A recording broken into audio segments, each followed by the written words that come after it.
Hello and welcome. Today we have the round 20 predictions. This is an incredibly tough week to tip, with lots of big fixtures to be played. First up is Fremantle versus Melbourne. Both teams coming off the back of two unbelievable matches.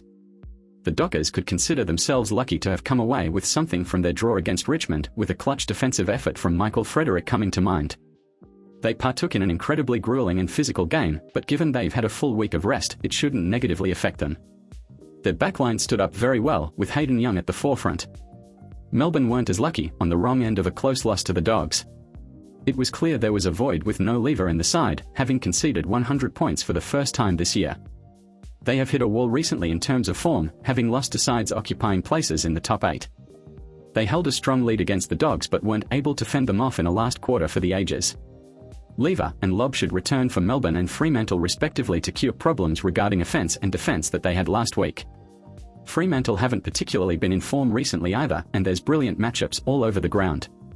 That being said, I'm going to tip a narrow Fremantle victory, with the home crowd behind them.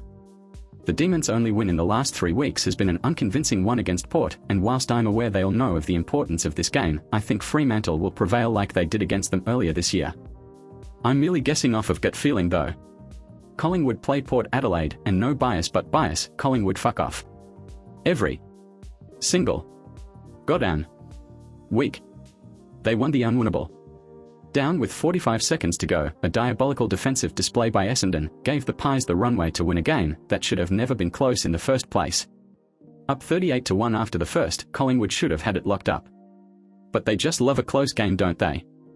Now, in their last 7, have won by a grand total of 62 points. Yes, that's on average under 9 points per win. Credit to Elliott for a kick under intense pressure from the pocket though. As soon as it left his boot, you knew the outcome. Port Adelaide showed some fight against a Cats side that can't lose. Really commendable performance. They looked lost at half-time, had a quarter of their life to take the lead, but it seems like they exerted all their energy coming back into the game and just didn't have the firepower to run it out. They'll lose Houston this week to concussion, whilst the Pies could have both Grundy and Agoe at their disposal, but the big question remains. Do you shake up a side of 22 that's winning to bring these guys back in? I don't know, but what I do know is I think the Pies will be in control, and if there's one win that'll be comfortable for the rest of the year, it's this one. Next is Sydney GWS.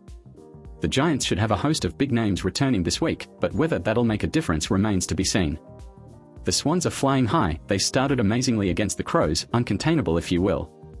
They let the Crows make a game out of it after that, but ultimately, the win was comfortable, and I can see a similar vibe being given off by this match as well. Swans will win, without hesitation. The next game is really intriguing. St Kilda, sure, they won on the weekend, but not as convincing as you would like from them. However, they desperately needed some points on the board, I'll give them that. How about the performance from Marcus Windhager? First-year player, got 23 touches of his own, and held Tim Kelly to 4 disposals, and no, he wasn't injured. What an effort. The Hawks have won 3 in a row against some lowly opponents, but still they are playing some good footy at the moment. Gunston returned with a bang, and I think the Saints could have their hands full if Howard is still a week away in that back line. Might need to get experimental. The Saints may see a long-awaited return for Dan Hannabury, with Zach Jones also in contention. Hawthorn may see CJ back in the matchday team. I think this will be a really good game. I absolutely hate the Saints, and my bias may be intervening here, but the Hawks are playing strongly at the moment, and I think the form could be carried over. I'll tip them to win, but the Saints will understand their need to win for a finals place, and they'll come out of the block strong. 2 great games on Saturday night commences with Geelong and the Bulldogs. The Bulldogs picked off a win they were always in with a sniff for, but it may have come at a cost losing TRELOAR. Daniel and Hunter should be in with a shot. The Cats continue to perform. Dangerfield was awfully quiet, but Tom Atkins, what a find, what a move into the midfield, and what an impact. An instrumental last quarter, was the pioneer of a come-from-behind win after facing a 3-quarter time deficit.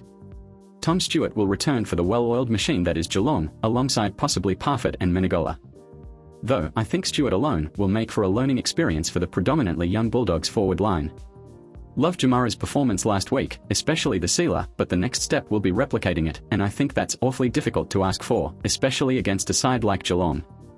Geelong are strong at home, heck, Geelong are strong anywhere, so they'll win this game, but don't count the Dogs out.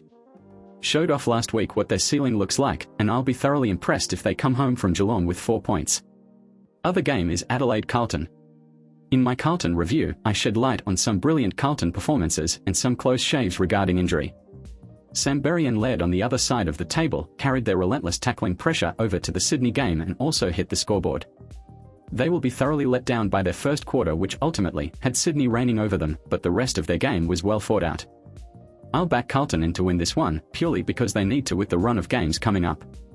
Adelaide do tend to play well though at home, and I think this could potentially serve as a trap game. Carlton have to be careful, but they've got some big names coming back this week that'll enhance their squad, and it'll go a long way. Gold Coast play West Coast on early Sunday afternoon, and the Suns valiantly lost to the Lions last week. Hollands looked decent on debut for a start, they put themselves in a winning position, and you can't ask for much else from a developing, yet growing in confidence team. The Eagles cannot generate scores for their life. Only 12 shots on goal on the weekend, and that wasn't helped by Kelly being shut down courtesy of a tag, which eliminated part of that midfield drive out of stoppages. They'll get some wonderful additions, but the Suns have loved home games, and the Eagles, as mentioned, can't generate a winning score most of the time. Even so, the Ballard loss is huge, and could that open the door? I'll tip the Suns, but the Eagles may have a shot here. Richmond play Brisbane at the MCG, and this is incredibly difficult. Richmond love the G, whilst inversely, the Lions hate the ground with a passion. They got walloped by the Demons most recently at this venue, seems like they struggle to cope with navigating the overall monstrosity of the ground. They lose Rich, who would be a weapon on this ground, and the Tigers could find Lynch back in their forward line this week. Their draw will go down as another failure in another close game last week, with the circumstances in which it transpired absolutely unbelievable. I'm going to tip the minority and say that Richmond will rectify their errors and win this game. We continuously wait for a turning point with Brisbane at the MCG, and it continues to stretch out further and further. I think the trend will continue. Last game, Essendon play North Melbourne. For God's sake, Essendon, you got so close, yet so far.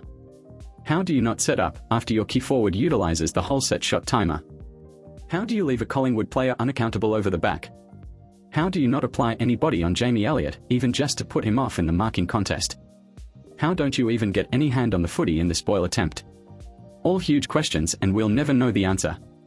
It was amazing they knuckled down after a horrible start, they quelled the quick Pies ball movement and slowly found their way back into the game. They missed crucial opportunities from set shots, and in hindsight, one extra conversion would have been the nail in the coffin. As for North Melbourne, well, what's new? They resort to old habits, for example, getting flogged by opponents. Surely Essendon don't lose this game, their last month has been excellent, so you have to back them in here. Larkey will return for North. Redman has been great since he returned, so big loss there, but reinforcements are queuing up on the back of some good reserves form. Essendon win. That's all from me. Like and subscribe, this is a weekly thing, so go do that. Share your predictions in the comments. Thanks for watching. Have a great rest of your day, see you in the next one. Peace out.